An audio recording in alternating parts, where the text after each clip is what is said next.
Hey everyone, welcome back. So in this video, we shall start with the fourth chapter, which is about continuous random variables. However, we will be dealing with a little bit with discrete random variables at the start of the chapter. So we start by looking at the definition of cumulative distribution function, commonly is referred to as the CDF, right? So here is the definition. For a random variable x, the function f defined by this way. So f of x is just probability that x is less than equal to x, right? So f of a is probability that x is less than equal to a. For a or x belonging to anywhere on the real line is called as the cumulative distribution function. So the CDF is commonly denoted by this capital F, and it's basically probabilities to the left hand side of or probability of x less than equal to x, right? So this definition has deals with only the probability distribution of the variable, and it doesn't matter whether your variable is continuous or discrete, right? So this function has the following four properties. First one, it says that it's non-decreasing. That's if a is less than b, then f of a is less than f of b. As b diverges to infinity, f of b converges to 1. As f of b goes to minus infinity, f of b converges to 0, and it is right continuous. So these properties can be understood in an intuitive manner, so we'll see why these hold true shortly. It's important to note that the CDF need not be continuous, however, it is always right continuous, okay? So continuity is basically when a function is both right and left continuous. You heard it's only right continuous right now. So for the first property, if a is less than b, so if x is less than equal to a, implies that it is less than b as well, right? Because a is less than b. If x is less than number a, it has to be less than b as well. Therefore, this event is a subset of this event, therefore its probability is smaller as well, okay? Now we consider a sequence Bn that goes to infinity. So let's see, this is what you're interested in, right? So this is just f of bn, right? So probability that x is less than equal to bn, limit as n tends to infinity. Now this is equal to this second quantity here, okay? And this is not very clear because I haven't explained it to you. So the limit can be taken inside. In general, you cannot always do this, but for probabilities, it turns out that you can, and we're not going to be proving that. However, keep in mind that we're taking the limit inside. So if you do that, then we get probability that x is less than equal to limit of bn, which is infinity. And this is always 1, right? X has to be less than equal to infinity.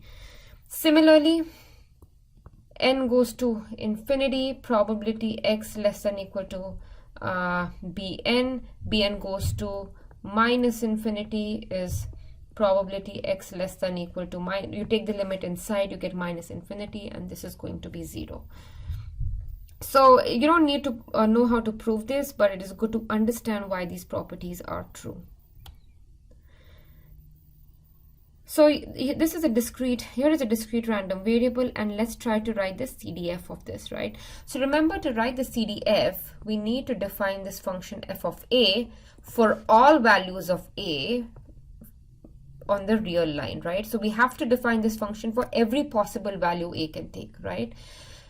So if your a is less than, say a is equal to 0.9, right? So the first, which is, so probability x less than equal to 0.9, right? So we're looking at f of a, which is a CDF. So x less than equal to 0.9 is going to be 0, because the first value x takes is at 1, right? So it has 0 values for everything before 1. So therefore x less than equal to 0.9 is 0.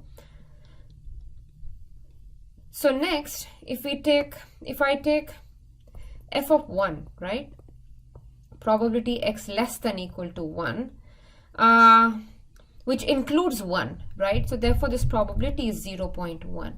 If I take probability x less than equal to 1.2, so remember the next jump of x, so the next value it takes is 2, right? It doesn't take any value in between. So this is still 0.1. So for values for a less than 1, f of a is 0. For a starting from 1 to 2, it is going to take this value of 0.1, right? So probability x less than 1.9 even is going to be 0.1. It will change at 2, however, right? So probability x less than equal to 2, now 2 is included, will be 0.1 plus 0.2, so we'll get 0.1 plus 0.2, which is 0.3. So even if you increase, right, if you go to 2.1, 2, 3, anywhere in between, it's still going to be 0.3 until you hit 3, right? Because that's when the value changes. So you can think of all of these values that x actually takes as these jump points for the CDF, right? CDF first takes value 0, then it jumps to 0.1 at 1, then it jumps to 0.2. You'll see here, right? You can. So for values less than 1, CDF is 0, including 1, excluding 2. So you remember, it's important to write this carefully, right? So if you include 2, the probability or the CDF changes, right? So for 2, x less than equal to 2 is going to be 0.1 plus 0.2, 0.3. So probability changes. So you have to write this a bit carefully. So then 1 to 2 is done. Then 2 to 3, you include 2 and exclude 3. 0.1 plus 0.2, you keep adding the probabilities, right? So similarly from 4 to 5, let's see, 2 to 3 is done, then 3 to 4, from 3 to 4, at 3 it takes probability of 0.3, right? So you're going to add 0.3 to 0.3 to get 0.6. So at each step you're adding, right? So I have so at 1, before 1 is 0, at 1 it's 0.1, right? Then at the next step, right, from 2 to 3, it's 0.1 plus 0.2, it's 0.3. Then you go from 3 to 4, right? You add 0.3 to the previous value, which is 0.6. Then you 0.3 plus 0.3 is 0.6. Then you're going to add 0.2 to the previous value, which is 0.6, to get 0.8, and then 0.2 again to the previous value, which is 0.8, which is 1, right?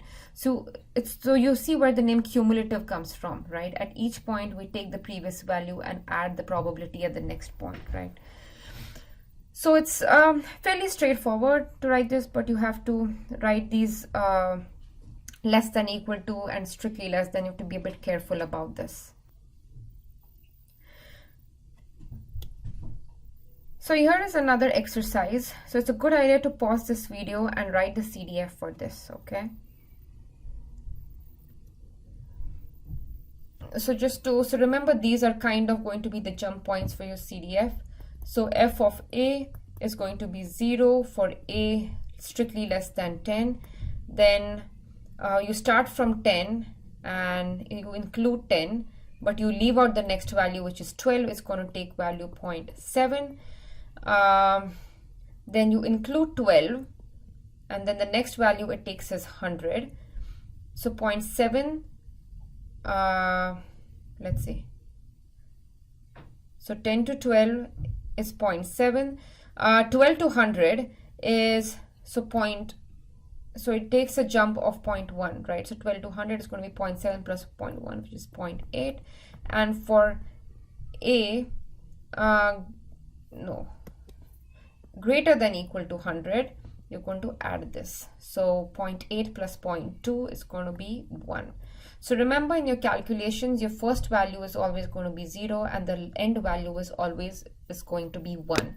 If it is not, then that means you've made some calculation error, right?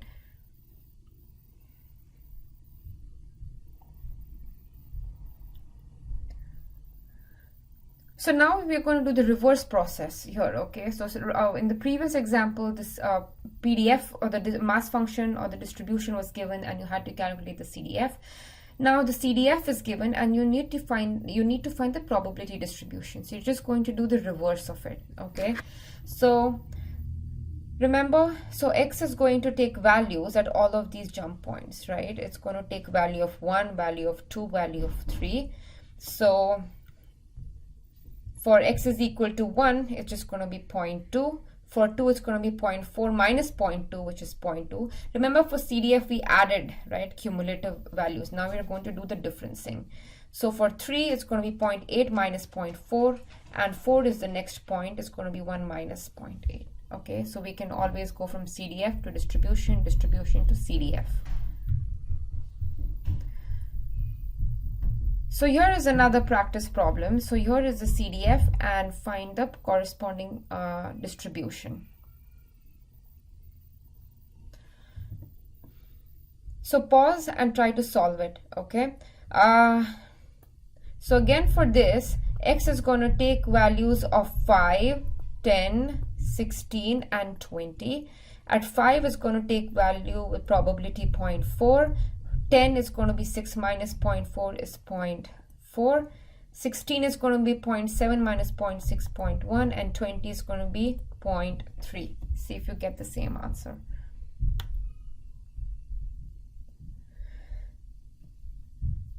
So here is a CDF. Of course, it's not a properly defined CDF because there are problems with this. Okay, so there are 3 issues here.